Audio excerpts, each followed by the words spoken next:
Hello students, आज की इस वीडियो में आज मैं कक्षा 10वीं वाले विद्यार्थियों को सामाजिक विज्ञान के आगे के प्रश्नों को बताने वाला हूं। तो इससे पहले वाले वीडियो में मैंने आप लोगों को 1 से 7 तक के अध्यायों के जितने भी इंपॉर्टेंट प्रश्न हैं उन सभी को मैंने बताया था। आप लोगों ने टिक भी कर लिए होंगे, है ना। तो आज मैं आप लोगों को अध्याय 8 से बताने वाला हूँ। अध्याय 8 से जो इम्पोर्टेंट प्रश्न है उन सारे प्रश्नों को इस वीडियो में बताने वाला हूँ। तो देखो, अध्याय 8 क्या है? दो विश्व युद्धों के बीच रूसी क्रांति और महामंदी। ठीक है, तो रूसी क्रांति और महामंदी से संबंधित है। यहाँ से 1 नंबर, 2 नंबर और 5 नंबर के प्रश्न आपको एग्जाम में देखने को मिलेगा। तो कौन कौन से प्रश्न इंपॉर्टेंट है वो मैं आपको बता देता हूँ। यहाँ पे वस्तुनिष्ठ प्रश्न भी है ना, तो वस्तुनिष्ठ प्रश्न में यहीं से पढ़ लेना और कहीं बाहर से पढ़ने की जरूरत नहीं है।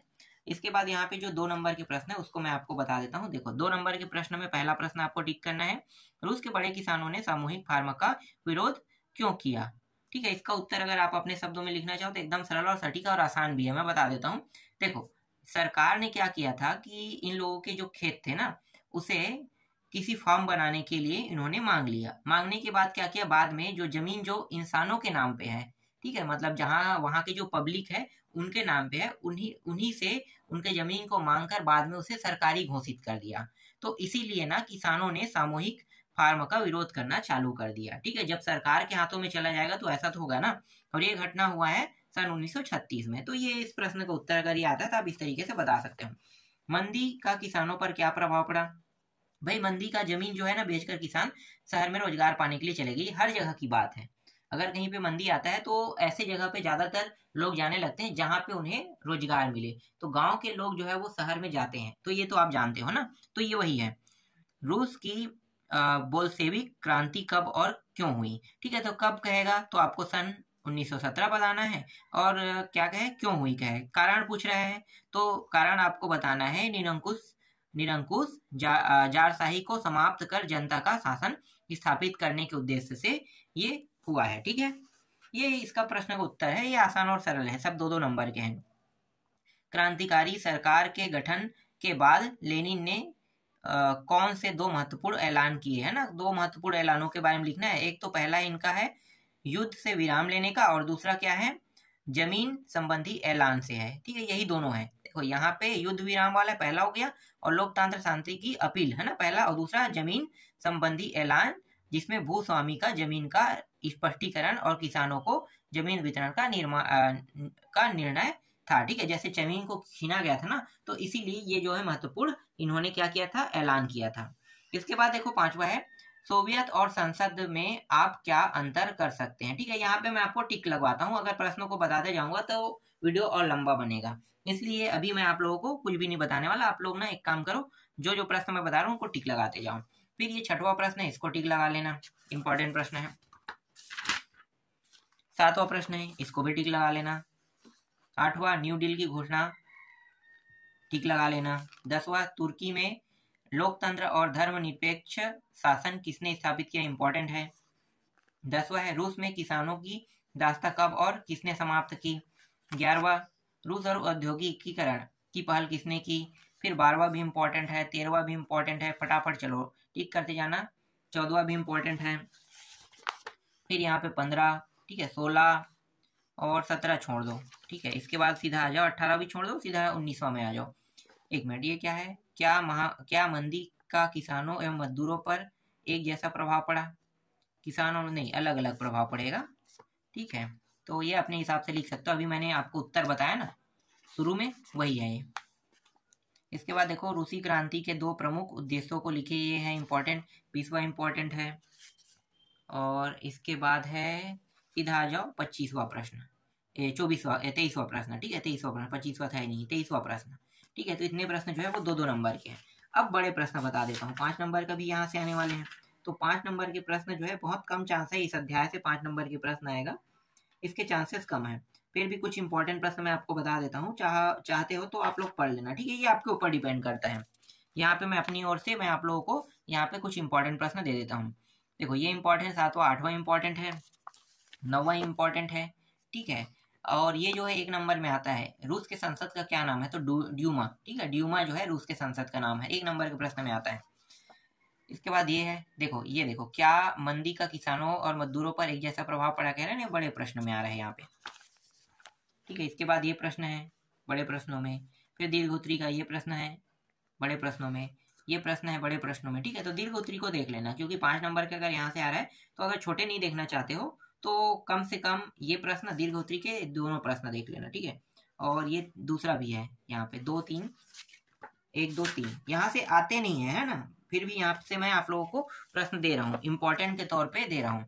देखो ये है इंपॉर्टेंट, और 5वां भी है, ठीक है। और ये अंतिम प्रश्न 6वां और 7वां को भी देख लेना, 6वां और ये रहा 7वां, ठीक है। आप अपने हिसाब से आप लोगों को इन सारे प्रश्नों को देख लेना है। 2 नंबर का प्रश्न तो पढ़ना है, अगर आप छोड़ना चाहते हो तो छोड़ भी सकते हो, लेकिन जो प्रश्न क्रमांक दीर्घोत्तरी का 1 है ना, ये जो 1 है और ये जो 3 है इसको आप नहीं छोड़ सकते, ठीक है। 1 3 को आपको देखना ही है, तो प्रश्न क्रमांक 1 3 को पढ़ना है। उसके बाद अगर इसमें जितना भी मैंने बताया ना इंपॉर्टेंट के तौर पे, उनको छोड़ना चाहो तो छोड़ सकते हो, वो आपके ऊपर डिपेंड करता है। इस अध्याय से जब प्रश्न 2018 से लेके 2000 कब तक 24 तक जब प्रश्न आया ही नहीं है, तो इस अध्याय से दोबारा कहाँ से प्रश्न आएगा भाई, हर बार ऐसा नहीं होता है ना। तो जब आ ही नहीं रहा है तो उस अध्याय को छोड़ दिया जाना चाहिए, मतलब छोड़ देना चाहिए, ज्यादा बेटर है, ठीक है। यही तो रिकॉर्ड है, यही आप लोगों को समझना है कि एग्जाम में प्रश्न कैसे आते हैं, किस तरीके से किसी अध्याय से प्रश्न छोड़ दिया जाता है और किस तरीके से किसी अध्याय से प्रश्न जो है वो उठाया जाता है। अगर ये आप समझ गए तो समझो कि आपका नंबर जो है कम पढ़ने में बहुत अच्छा आएगा, यही इसका ट्रिक होता है। इसके बाद देखो 9वां प्रश्न, अध्याय 9, 2 विश्व युद्धों के बीच, ये है जर्मनी में नाजीवाद और दूसरा विश्व युद्ध दिया हुआ है। यहाँ से 1 2 4 नंबर के प्रश्न आएगा। तो 1 नंबर के आपके सामने वस्तुनिष्ठ, 4 नंबर का मैं अभी आपको बताने वाला हूँ।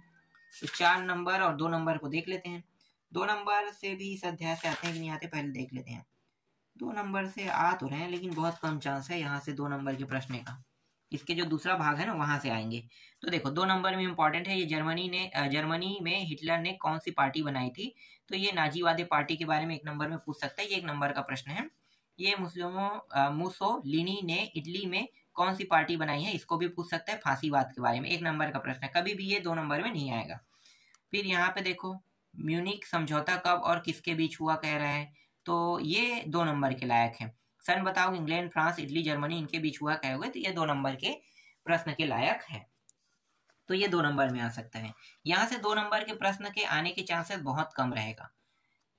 फिर भी हम लोग 2 नंबर में रिस्क नहीं ले सकते, बड़े प्रश्न में रिस्क ले सकते हैं, क्योंकि बड़े प्रश्न में एक प्रश्न जो है अथवा में आ जाता है, तो वहां पे क्या होता है, एक प्रश्न के आने के चांसेस 100% हो जाता है। और जबकि छोटे प्रश्न में एक प्रश्न में सिर्फ एक प्रश्न ही आएगा एक सेट में, अथवा का ऑप्शन नहीं है, इसलिए अथवा जब देता नहीं है तो आपको पढ़ना पड़ेगा, ठीक है। तो ये 4था है, 5वां है, 6वां टिक लगा लेना, 7वां टिक लगा लेना, ठीक है। ये 8वां 9वां मोस्ट IMP प्रश्न है, इसके आने के चांसेस ज्यादा लग रहे हैं मुझे 8वां 9वां का। फिर ये 10वां, ठीक है, 11वां 12वां भी देख लो, ठीक है, 12वां 13वां प्रश्न, ये 14वां प्रश्न, 15वां प्रश्न भी इंपॉर्टेंट है, इसको भी टिक लगा लेना, ठीक है। 16वां प्रश्न, 17वां प्रश्न, 18वां प्रश्न, 19वां प्रश्न, और ये रहा 20वां के चांसेस तो नहीं है, इसको छोड़ना चाहो छोड़ दो, ये गलती स्टिक हो गया मुझसे, ठीक है। अब बड़े प्रश्न देखते हैं 4 नंबर का। तो 4 नंबर के प्रश्न में सीधा आ जाओ, लघुत्तरी प्रश्न क्रमांक 1 मिनट, हाँ, लघुत्तरी प्रश्न क्रमांक 8 पे आ जाओ, सीधा 8 पे आ जाओ। 8 इंपॉर्टेंट है, ठीक है। 9वां भी इंपॉर्टेंट है, देखो ये है हिटलर जर्मनी वाला है ना, हिटलर जर्मन राज्य का विस्तार क्यों करना चाहता था, ये इंपॉर्टेंट है। फिर ये 10वां को आपको टिक लगा लेना है, ठीक है, नाजीवाद के बारे में पूछेगा, तो ये हो गया, ठीक है। इसमें हो गया 3 प्रश्न। अब दीर्घोत्तरी में देखो, बड़े बड़े प्रश्न में दीर्घोत्तरी 1 को देखना है, 2 को देख लेना है, ठीक है, इंपॉर्टेंट है। ये 3 है, ठीक है, तीसरा, और ये 4था है अंतर वाला, ठीक है। तो ये जो 4था प्रश्न है ये। अब यहाँ पे देखो फांसीवाद के 4 लक्षण के एक पूछा गया है, तो ये जो प्रश्न है लक्षण पूछने वाला ना, ये आ चुका है सन 2024 में, तो इसलिए इसकी जो सन 2024 में आ चुका है उस प्रश्न को आपको देखना ही नहीं है, बड़े प्रश्नों में आपको एकदम बेझिझक छोड़ देना है, ठीक है। ये प्रश्न इंपॉर्टेंट, राष्ट्रवाद और अति राष्ट्रवाद में क्या अंतर है आपको समझाना है ना, आपको दिखता है तो समझाइए वाला, ये इंपॉर्टेंट है। और ये तो संयुक्त राष्ट्र सुरक्षा परिषद, हाँ ये भी है, ठीक है। 6वां भी इंपॉर्टेंट है, 6वां थोड़ा दिखाई दे रहा है, 4 नंबर के लायक तो लग नहीं रहा है, लेकिन 7वां इंपॉर्टेंट है, ठीक है। अगर 6वां छोड़ रहा है तो 7वां को देखना पड़ेगा, 6वां जो है 4 नंबर के लायक नहीं है। फिर 8वां है, इंपॉर्टेंट है, और 9वां है, ये 8वां और ये 9वां, ठीक है, अब देखो फांसीवाद के 4 लक्षण जो है वहां पे मैंने दिखाया था, वो देखो यहीं पे भी है ना। तो 2 जगह यहाँ पे दे दिया गया है। ठीक है, तो दोनों जगह से आपको देखने की जरूरत नहीं, एक जगह काफी है। और ये जब 2024 में आ चुका है तो इसके आने के चांसेस इस बार नहीं है। तो इतने सारे अध्याय 9 में इंपॉर्टेंट प्रश्न थे। अब अध्याय 10 को देखते हैं। अध्याय 10 जो है उपनिवेशों का खात्मा और शीत युद्ध दिया हुआ है। 1 नंबर, 2 नंबर, 3 नंबर के प्रश्न इस अध्याय से आने वाले हैं। तो 2 नंबर में यहाँ पे जितने भी अति लघुत्तरी प्रश्न है उन सबको देखना है, इसको भी देखना है। ठीक है, यहाँ से आते हैं प्रश्न, इसलिए सभी को देखना है। दूसरा भी देखना है, तीसरा भी देखना है, नाइजीरिया वाला, चौथा भी, 5वां को भी टिक लगा लो, 6वां को भी टिक लगा लो, 7वां को भी, 8वां को भी, 9वां को भी, 10वां, 11वां, 12वां, 13वां, 14वां, 15वां, है ना। इसमें ज्यादा प्रश्न ये 17 से 18 तक रहते हैं, अति लघुत्तरी में 16 और 17। ठीक है, अब देखो बड़े प्रश्न, बड़े प्रश्न भी इस अध्याय से आते हैं, इसलिए 1 मिनट, कितने नंबर के आते हैं मैंने अभी देखा नहीं है। 3 नंबर के, सॉरी 3 नंबर के, 2 और 3 नंबर का प्रश्न। तो 2 नंबर और 3 नंबर के प्रश्न में ये 3 नंबर का बता रहा हूँ, तो ये 3 नंबर का प्रश्न है। ठीक है, ये भी 3 नंबर के इंपॉर्टेंट प्रश्न है। 2 नंबर को तो खत्म हो गया, 2 और 3 में बता रहा हूँ 3-3 नंबर के कौन कौन से इंपॉर्टेंट। तीसरा इंपॉर्टेंट है, चौथा इंपॉर्टेंट। देखो अगर इसका उत्तर आपको बहुत बड़ा लग रहा है, बहुत बड़ा, ध्यान देना, तो पूरा का पूरा याद नहीं करना है, इसको एक बार पढ़ना और इसके सार जो है वो क्या निकल रहा है ये देखना 3 नंबर में। ठीक है, बहुत ज्यादा लिखने की जरूरत नहीं है, आपको अधिकतर 50 से 75 शब्दों तक के लिखना है। 75 शब्द ज्यादा से ज्यादा आप लिख सकते हो, या 50 से ऊपर होना ही चाहिए। ठीक है, 3 नंबर के जो प्रश्न होते हैं वो 50 शब्दों से ऊपर का होना ही चाहिए। ठीक है, तो 50 शब्दों से ऊपर और 75 शब्दों से आप नीचे लिख सकते हो, उससे भी ज्यादा लिखते हो कोई दिक्कत नहीं है, पर आपको पूरा नंबर मिल जाएगा। ठीक है, कम बस नहीं लिखना है, और इसके सार को लिखोगे तो और अच्छी बात है। फिर ये 5वां प्रश्न इंपॉर्टेंट है, 6वां प्रश्न इंपॉर्टेंट है, 7वां इंपॉर्टेंट है, 8वां 9वां को आपको देखना ही नहीं है, तो प्रश्न आएगा नहीं। 10वां इंपॉर्टेंट है। ठीक है, 10वां, 11वां इंपॉर्टेंट है, 12वां प्रश्न इंपॉर्टेंट है। ठीक है, 13वां भी इंपॉर्टेंट है। इसमें बहुत सारे प्रश्न हैं और सभी प्रश्न मुझे जहां तक लगता है ये सारे के सारे इंपॉर्टेंट है, क्योंकि 3-3 नंबर वाले प्रश्न हैं। तो ये भी प्रश्न इंपॉर्टेंट हो गया, 17वां भी इंपॉर्टेंट, 18वां भी, फिर ये 19वां भी, और ये 20वां भी। और ये दीर्घ उत्तरी वाले में एक प्रश्न है जो 3 नंबर का प्रश्न है, तो ये भी इंपॉर्टेंट हो गया। इसके बाद इसमें और कुछ है क्या, एक प्रश्न और है यहाँ पे, प्रश्न क्रमांक 4 दीर्घ उत्तरी में, ये भी 3 नंबर का है, छोटा प्रश्न के रूप में आएगा। और कोई है क्या, नहीं है, बस इतना ही प्रश्न है इसमें। इसके बाद अध्याय 11 देखो, अध्याय 11 से 1 और 6 नंबर के प्रश्न आएगा। तो 6 नंबर के प्रश्न बस हमें देखना है ना, 1 नंबर के तो सामने दिखाई दे रहा है, और 1 नंबर के प्रश्न और 6 नंबर के, तो 6 नंबर के प्रश्न देखते हैं। इस अध्याय से 6 नंबर के प्रश्न जो है कौन कौन से आ सकते हैं, क्योंकि 2024 में इस अध्याय से प्रश्न आया भी है। तो ये है आपका 6 नंबर का पहला प्रश्न, इंपॉर्टेंट के तौर पे देख लेना। ठीक है, ये दूसरा प्रश्न है, 2024 में आ चुका है, तो इसको आप छोड़ सकते हो। फिर तीसरा प्रश्न इंपॉर्टेंट है, चौथा इंपॉर्टेंट है, 5वां इंपॉर्टेंट है, दीर्घ उत्तरी प्रश्न है ना, 6वां भी इंपॉर्टेंट है, 6वां, ये 7वां प्रश्न आ चुका है ना, ये भी इंपॉर्टेंट है। फिर 8वां इंपॉर्टेंट है, 9वां प्रश्न भी इंपॉर्टेंट है, और एक प्रश्न और है क्या, ये 10वां। ठीक है, 10 प्रश्न ही है इसमें शायद, तो 10 प्रश्नों को देखना है। 11 एक प्रश्न और है, 11 भी है, तो 11वां भी इंपॉर्टेंट है। ठीक है, 11 प्रश्न दिए हुए हैं, किसी को छोड़ना थोड़ी है, इसमें छोड़ने वाला तो दिखाई नहीं दे रहा है। हाँ ठीक है, यहाँ यहीं से उठाया जाएगा प्रश्नों को। फिर 12वां देखते हैं। ठीक है, 12वां देखो, 12वां भी 6 अंक के प्रश्न है। तो भारत के संविधान निर्माण से 6 नंबर के, 1 मिनट, यहाँ पे मैंने अभी जो देखा है, एक सेकंड है ना, 6 नंबर का प्रश्न यहाँ से भी आ रहा है।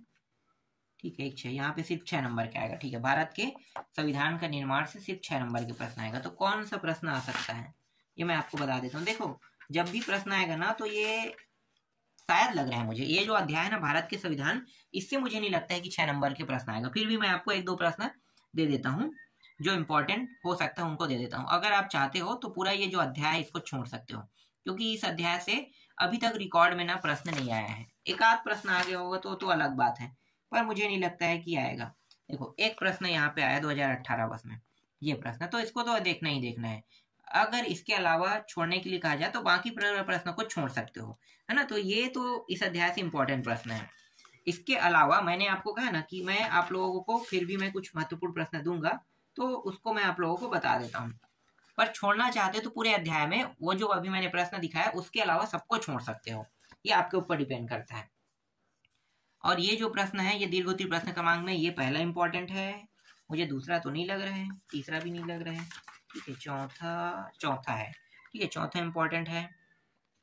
और हमें संविधान की जरूरत क्यों है, पांचवा इंपॉर्टेंट है, ठीक है, ये इंपॉर्टेंट है। छठवा, ये तो अच्छा प्रश्न है, तो इनके चांसेस रहते हैं, ऐसे प्रश्नों के चांसेस रहते हैं। छठवा नहीं, कौन सा प्रश्न था, छठवा था। सातवां छोड़ दो प्रस्तावना, आठवां भी छोड़ दो, नौवां देखो, नौवां इंपॉर्टेंट है, 10वां भी छोड़ दो। इसके बाद डायरेक्ट 11वां देख लो, 11वां इंपॉर्टेंट है,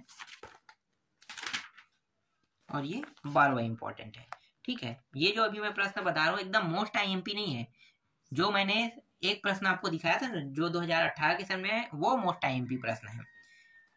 चाहने अगर आप चाहते हो तो मैंने 2018 में आए हुए प्रश्नों को बताया, उसके अलावा पूरे अध्याय को छोड़ सकते हो, क्योंकि एक और अध्याय इससे मिलता जुलता, 2 अध्याय मिलाया क्या गया, तो जो दूसरा अध्याय है वो है ये अध्याय, अध्याय 13।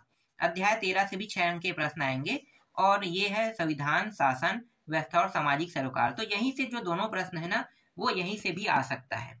अगर 2012 के जो 2018 में आए हैं, अगर वो प्रश्न नहीं आता है तो दोनों प्रश्न जो है इसी अध्याय से आएगा।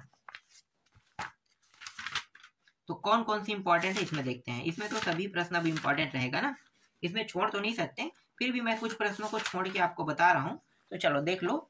लेकिन इस अध्याय को ज्यादा फोकस करना है, पूरा के पूरे प्रश्नों को, ठीक है। जैसे मैंने टिक नहीं किया है तो आपको आप भी उसे छोड़ मत देना, ठीक है। तो ये जो प्रश्न इंपॉर्टेंट है, ये प्रश्न इंपॉर्टेंट है, ये प्रश्न इंपॉर्टेंट है,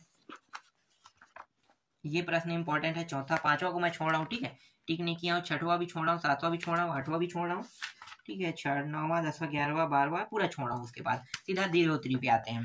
दीर्घोत्तरी में ये प्रश्न इंपॉर्टेंट हो गया, ठीक है। इसके बाद दूसरा छोड़ दो, तीसरा में आ जाओ। तीसरा इंपॉर्टेंट हो गया दीर्घोत्तरी में, ये मतलब बहुत ज्यादा मोस्ट प्रश्न है, मोस्ट आईएमपी प्रश्न कह सकते हैं, जो मैं अभी यहाँ पे बता रहा हूँ, ये इंपॉर्टेंट है। यहीं से दोनों प्रश्न आपको देखने को मिलेगा, एक अथवा में, और ये मेन प्रश्न भी यहीं से देखने को मिलेगा। तो इसलिए इस अध्याय को अच्छे से फोकस करने, सातवां भी इंपॉर्टेंट हो गया, और जो बता रहे हैं तो वो तो बहुत ही मोस्ट आईएमपी है। फिर ये 9वां प्रश्न और 10वां भी, ठीक है, 10वां प्रश्न इंपॉर्टेंट है, 11वां प्रश्न भी इंपॉर्टेंट है, फिर 12वां और 13वां, 14वां। तो 12वां भी देख लो, ये 12वां, ये 13वां प्रश्न को भी टिक करना है, और ये रहा 14वां प्रश्न, इसको भी टिक कर लेना है। फिर मैं आपको अगले अध्याय से बताता हूँ। ये जो अध्याय है, अध्याय 14 है ना, तो अध्याय 14 से कौन कौन से प्रश्न इंपॉर्टेंट है वो मैं बता देता हूँ। तो देखो, अध्याय 14 जो है स्वतंत्र भारत में लोकतंत्र और राजनीतिक संस्थाओं का कार्यप्रणाली दिया हुआ है। इस अध्याय से 3 नंबर और 4 नंबर के प्रश्न आपको देखने को मिलेगा। तो 3 नंबर और 4 नंबर बस के प्रश्नों को आपको फोकस करना है, 1 नंबर का तो आता नहीं है, तो यहाँ पे अगर वस्तुनिष्ठ दिया है तो इसको पढ़ने की कोई जरूरत नहीं है ना, क्योंकि ये आएगा नहीं। तो वस्तुनिष्ठ को छोड़ दो, 2 नंबर के प्रश्न को भी छोड़ दो, सीधा आते हैं 4 नंबर के 3 नंबर के प्रश्न में। तो देखो, 3 नंबर के प्रश्न में ये पहला इंपॉर्टेंट लघुत्तरी से, दूसरा भी आपको पढ़ना है, हिंदू ये कोड बिल वाला है ना, ये आते रहता है इसलिए इंपॉर्टेंट है, ठीक है। ये तीसरा इंपॉर्टेंट है, चौथा इंपॉर्टेंट है इससे, 5वां भी इंपॉर्टेंट प्रश्न है, 6वां भी इंपॉर्टेंट है, 7वां भी इंपॉर्टेंट है। इसमें 4 नंबर और 3 नंबर दोनों मिक्स है, ठीक है, क्योंकि 7 नंबर के प्रश्न इस अध्याय से आएगा। 8वां, 9वां, 10वां को भी टिक लगा लेना है, 11वां भी टिक लगा लेना है। कुछ प्रश्न बड़े प्रश्न भी है, दोनों ऐड है इसमें। 12वां भी प्रश्न इंपॉर्टेंट है, 13वां है, आएगा कि नहीं, हाँ आ सकता है, 13वां आ सकता है, 14वां भी आ सकता है, 15वां ये 4 नंबर का प्रश्न है ना, 16वां भी 4 नंबर वाला प्रश्न है, 17वां भी 4 नंबर के प्रश्न में इंपॉर्टेंट है, ये 4 नंबर के प्रश्न में 18वां इंपॉर्टेंट है। तो 3-3 नंबर के बाद मैंने 4-4 नंबर के प्रश्नों को भी आप लोगों को मैं बता रहा हूँ। फिर दीर्घोत्तरी प्रश्न में यहाँ पे जितने भी दिए हैं उनको देख लेना, ठीक है। ये इंपॉर्टेंट हो गया, ये तीसरा भी इंपॉर्टेंट हो गया, चौथा भी इंपॉर्टेंट हो गया, 5वां भी इंपॉर्टेंट हो गया, 6वां भी इंपॉर्टेंट हो गया, 7वां प्रश्न भी इंपॉर्टेंट हो गया, और ये 8वां प्रश्न। तो इस अध्याय से कम प्रश्न छोड़े, क्योंकि 7 नंबर का प्रश्न आ रहा है और ज्यादातर प्रश्न जो है वो 3 और 4 नंबर के हैं। तो 3 और 4 नंबर के कारण इस अध्याय से कोई भी प्रश्न छोड़ते नहीं बना है। जितना मैं छोड़ सकता था उतना मैंने छोड़ दिया। इसके बाद बाकी जितने भी प्रश्न बचे हुए हैं उनको मैं आपको नेक्स्ट पार्ट में पूरा कंप्लीट बता दूंगा।